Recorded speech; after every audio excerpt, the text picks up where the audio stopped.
Hello, my name is Priscilla Jaramillo, and this is my meningitis identification project. I'll begin with my patient's symptoms and their history. Let's begin with patient A, Terrance Richards. Patient A, Terrance Richards. He's a 79-year-old male, reported fever, neck pain, and headache.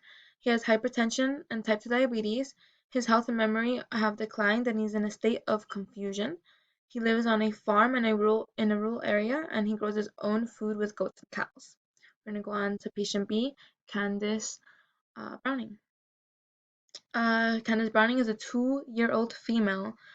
She's experienced 4 days of worsening headaches, and over-the-counter medication doesn't seem to help, according to the mother. Um, Rashing on her trunk of the body appears, and she's photophobic, meaning that bright lights bother her. She has a stiff neck, and she has vascular lesions on her hands and feet. We're going to go on to the CSF analysis report. Okay, this is Terrance Richards, and this is Candace Browning. Terrance Richards' CSF analysis report tells me, along with his symptoms, that he has bacterial meningitis.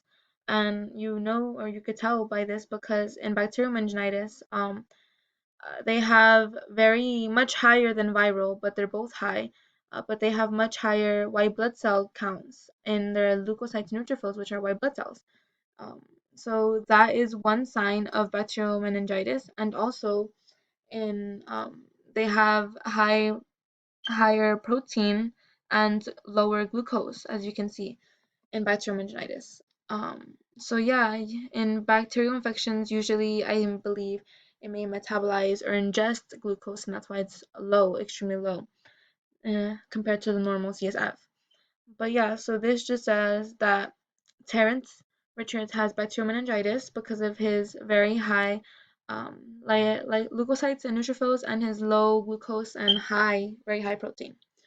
For Candace Browning, she also has high leukocytes and neutrophils, but in viral meningitis, which is what I believe she has because of her symptoms and because of her CSF analysis report, um, she has very high leukocytes and neutrophils, but in viral meningitis, glucose and protein are usually on the normal side. It's not high or low, it's on the normal side. As you can see, she's in the normal CSF range of the glucose and protein. So I'm gonna move on to the test I did for bacterial meningitis for Terrance Richards.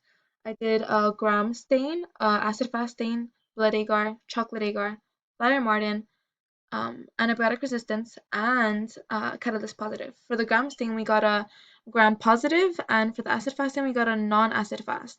The both of their shape and arrangements were bacillus rod-shaped clusters, and this helped us eliminate negative gram negative uh, pathogens from that bacterial list, and also it helped us eliminate acid fast bacteria from that bacterial list. So um, we didn't end up needing chocolate agar or Martin agar because it didn't grow anything in it, and with our results we didn't really need to run those tests or culture them.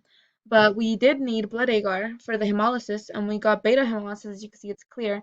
We also did antibiotic resistance with pathogen, and we got resistant, but that didn't really help us with streptococcus, because almost all streptococcuses are resistant, as you know. So this didn't really help us with our identification process. But the one test that did help us was the catalyst test. We got a catalyst positive. This helped us narrow down to which one was our exact pathogen. It could have either been Listeria or Strepto, but with this being said, since it's catalyst positive, it's not Strepto. So we ended up with it's not Strepto because it's catalyst positive. Streptos are not catalyst positive. So we ended up with our bacterium meningitis pathogen, Listeria monocytogenes. This is the causative agent of Terrance Richards' bacterial meningitis.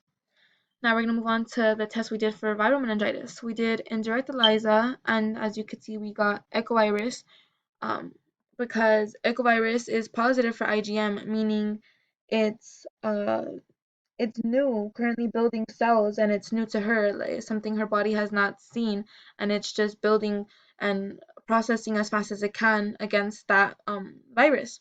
It could not be measles, because that means she's possibly vaccinated because it's positive for IgG. meaning she has already memory cells for that virus, meaning she's vaccinated. So our viral meningitis pathogen is echovirus for Candace Browning.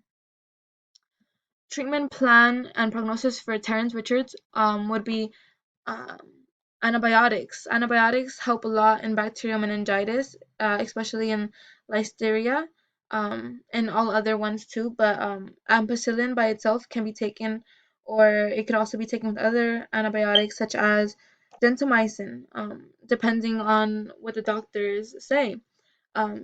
Terrence should not be eating any cheese or dairy or food that he grows from his farm because this could have been the possible cause of his listeria infection because it's food poisoning or it's contaminated food. Maybe it wasn't properly cleaned and it possibly caused his bacterial meningitis. Listeria is more severe, with many requiring hospitalization and treatments. It's very severe. It's fatal, even if it's not treated or recognized quickly. People 65 and older are at risk of listeria infections, and that's because their immune systems and organs aren't as strong to rid the body of harmful germs. And they also experience a lot of chronic conditions such as diabetes, which is what Terrence has, and they need to take medication that weakens their immune system as well. Also, not to forget to mention, as you get older, your stomach acid decreases, and that equals germs not being killed and more chances of illnesses. Now we're going to go on to the treatment plan and prognosis for Candace Browning. For Candace Browning, a viral meningitis, there's no antibiotic cures for that, especially for echovirus. Usually, echovirus goes away in a few days without any treatment or lasts up to a week or longer in severe infections, but there are no antiviral treatments available for echovirus. The best thing you could do is like bed rest and a lot of fluid. Um, you can't take anything for a viral meningitis. Viral meningitis, such as echovirus, is pretty minor and most recover on their own.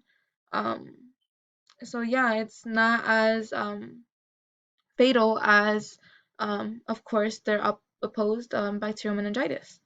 So that concludes my presentation, and these are my references.